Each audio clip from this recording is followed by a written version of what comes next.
अगली adjustment depreciation है। आपको बता दूं डेप्रिसिएशन एक तरीके का खर्चा माना जाता है, एक्सपेंस है एक तरीके से।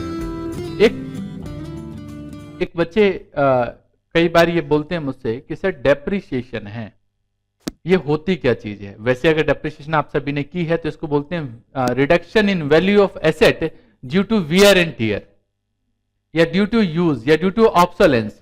इनकी वजह से अगर वैल्यू रिड्यूस हो जाए, दिस इज कॉल्ड डेप्रिसिएशन। आपने अभी अभी 2 दिन पहले मोबाइल खरीदा और आज बेचने जाओ, है ना, मान लो 7,000, मुझे कोई कह रहा था बच्चा 7,000 का मोबाइल खरीद के लाया है, आप बेचने जाए तो मान लो 7,000 का तो बिकेगा नहीं, मान लो 5,000 का बिक गया, तो ये जो 2,000 रुपए वो डेप्रिसिएशन है। क्लियर है? हाँ, देखो कितना अच्छा एग्जांपल देता हूं मैं। प्रॉफिट एंड लॉस अकाउंट में कहां लिखेंगे इसे? डेबिट में। और बैलेंस शीट में एक बात और, बैलेंस शीट में जब लिखेंगे तो ये तो हमारी एसेट है, पहले था 7,000 अब 2,000 कम, दैट मीन्स 5,000, तो हम क्या करेंगे? रिलेटेड एसेट में से माइनस कर देंगे। क्या कर देंगे?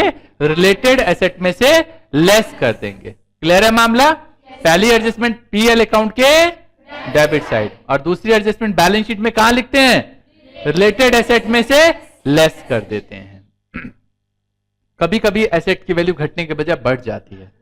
लैंड के केस में ऐसा बहुत बार होता है, वैल्यू बढ़ जाती है। अगर ऐसा कुछ हो कि एसेट की वैल्यू बढ़ जाए, अच्छा कभी कभी स्टॉक के केस में भी ऐसा हो जाता है बहुत बार।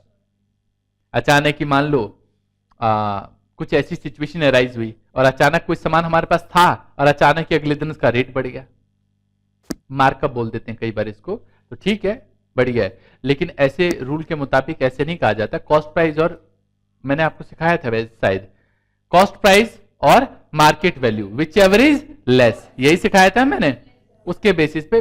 बट लैंड के केस में बहुत बार ऐसा होता है। तो अगर एसेट की वैल्यू बढ़ गई तो फायदा है, और फायदे को कहां लिखते हैं? प्रॉफिट एंड लॉस अकाउंट के क्रेडिट में। और बैलेंस शीट में बिकॉज एसेट की वैल्यू बढ़ गई है तो बढ़ा के दिखाना है, इसलिए रिलेटेड एसेट में क्या कर देंगे हम? इसको ऐड कर देंगे।